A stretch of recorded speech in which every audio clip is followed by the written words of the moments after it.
નમસ્કાર, આપ જોઈ રહ્યા છો લખત ન્યૂઝ અપડેટ ચેનલ। તમામ સમાચાર અને અપડેટ મેળવવા માટે ચેનલને સબસ્ક્રાઇબ કરો અને બેલ આઇકન પર ક્લિક કરો જેથી તમામ સમાચાર અને અપડેટ તમને મળી રહે। હાલ આપણે લખતર આસામના દરવાજા બહાર ઊભા છીએ। ત્યાં જગ્યાએથી લખતરની જે વાસ્મો કે પાણી સમિતિ દ્વારા નાખવામાં આવેલી મેઇન લાઇન નીકળેલી છે।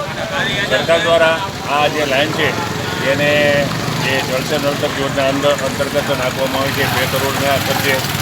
અને વાસ્મો દ્વારા માહિતી આયોગમાં એવી માહિતી પણ આપવામાં આવી છે કે આ જે લાઇન છે તે જેનો પ્લાન એસ્ટિમેટ છે તેના બદલે તેઓએ એક ફૂટ કે 1.5 ફૂટે ઊંડી નાખી છે અને તે પણ લખતર પાણી સમિતિની મંજૂરીથી નાખવામાં આવી છે તેવું તેઓએ માહિતી આયોગની અંદર જવાબ આપેલો।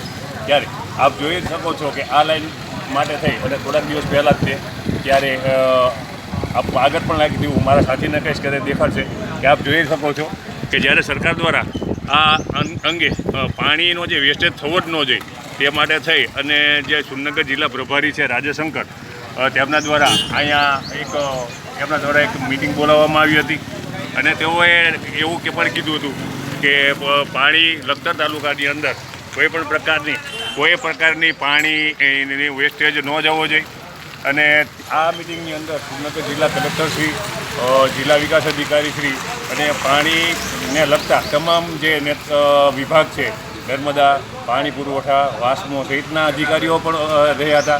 ગયા વર્ષે આ સૂચના આપવામાં આવી હતી, તેમ છતાં આપ જોઈ શકો છો કે પુષ્કળ પ્રમાણમાં પાણીનું વેસ્ટેજ થઈ રહ્યું છે। જ્યારે કોઈ પણ અધિકારીઓ દ્વારા લખતર ગ્રામ પંચાયતના સદસ્યો કે વાસ્મોના અધિકારીઓ એની પણ જવાબદારી હોય એની સામે કોઈ પણ પગલાં ભરવામાં આવતા નથી અને તેના કારણે લખતર ગામ હેરાન થઈ રહ્યું છે। લખતર ગામની અંદર વર્ષો પહેલાં 11 કરોડના ખર્ચે અંડરગ્રાઉન્ડ પાઇપ જે ગટર લાઇન નાખવામાં આવી હતી તે ગટરના પાણી ગટરમાં ગયા છે અને જે આ 2 કરોડના ખર્ચે પાણીની પાઇપલાઇન નાખવામાં આવી છે તે પાણીના પૈસા પાણીમાં જ ગયા છે તેવો ઘાટ સર્જાયો છે, છતાં કોઈ પણ પ્રકારના એક્શન નહીં અને હોતી અને જલતી હે એવો ઘાટ સર્જાય છે। કોઈ પણ પ્રકારના કોઈ પગલાં લેતા નથી। વિજય જોશી, લખતર ન્યૂઝ, લખતર ગુજરાત।